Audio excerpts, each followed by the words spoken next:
Hi అండి, welcome to ఆశీలికి diaries and blogs.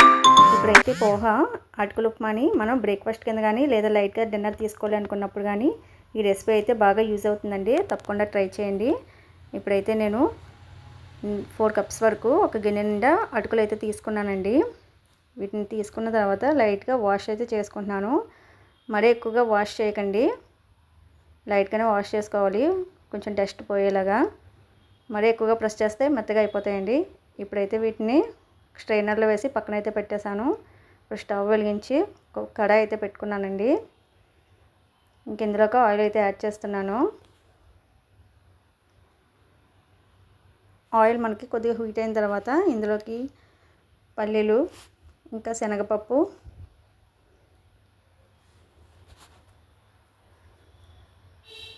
కొద్దిగా మినపప్పు,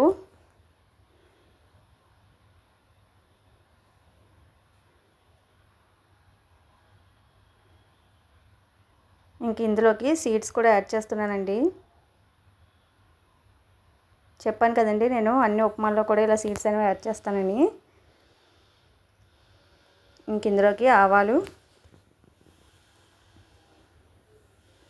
కొద్దిగా జీలకర్ర వేసుకుని అయితే వేపించుకుంటున్నానండి. ఇంక ఇందులోకి జీడిపప్పు కూడా యాడ్ చేశానండి.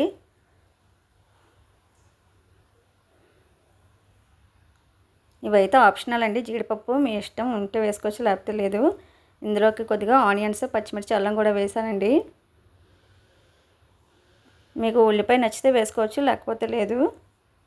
కాకపోతే మధ్య మధ్యలో తగిలితే మనకు టేస్ట్ అనేది బాగుంటుంది.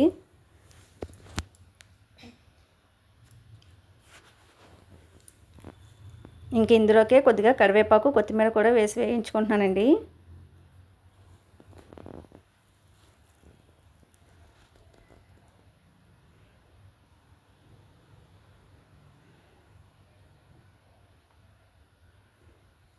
నెక్స్ట్ ఇందులోకి మనం పసుపు, కొంచెం ఉప్పు యాడ్ చేసుకోవాలండి.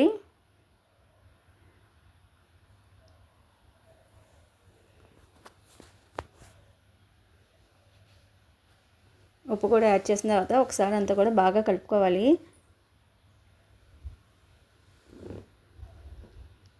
నెక్స్ట్ ఇందులోకి మనం కడిగేసి స్ట్రెయిన్ చేసి పెట్టుకున్నాం కదండి అటుకులు, అవైతే యాడ్ చేసుకోవాలి.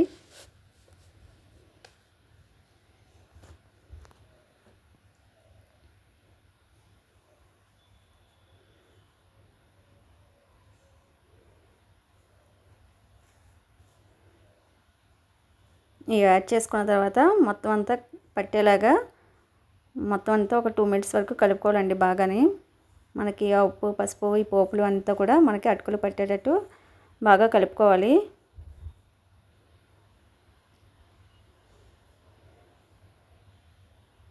ఇలా కలుపుకున్నప్పుడు మనకి అటుకులు కూడా హీట్ అనేది అవుతాయండి బాగాని. ఇంకా అటుకులు కూడా హీట్ అయిన తర్వాత స్టవ్ అయితే ఆఫ్ చేసుకుని ఇప్పుడైతే ఇందులోకి లెమన్ అయితే పిండుతున్నానండి.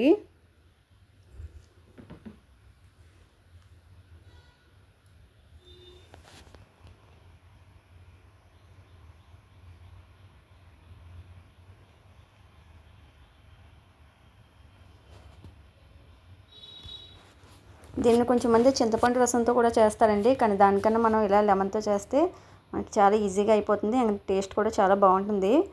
నెక్స్ట్ అయితే ఇది మనం కూల్ క్లైమేట్గా ఉన్నప్పుడు కూడా ఈవినింగ్ స్నాక్ కింద మనం చేసుకుని వేడివేడిగా తీసుకున్నా కూడా చాలా బాగుంటుందండి.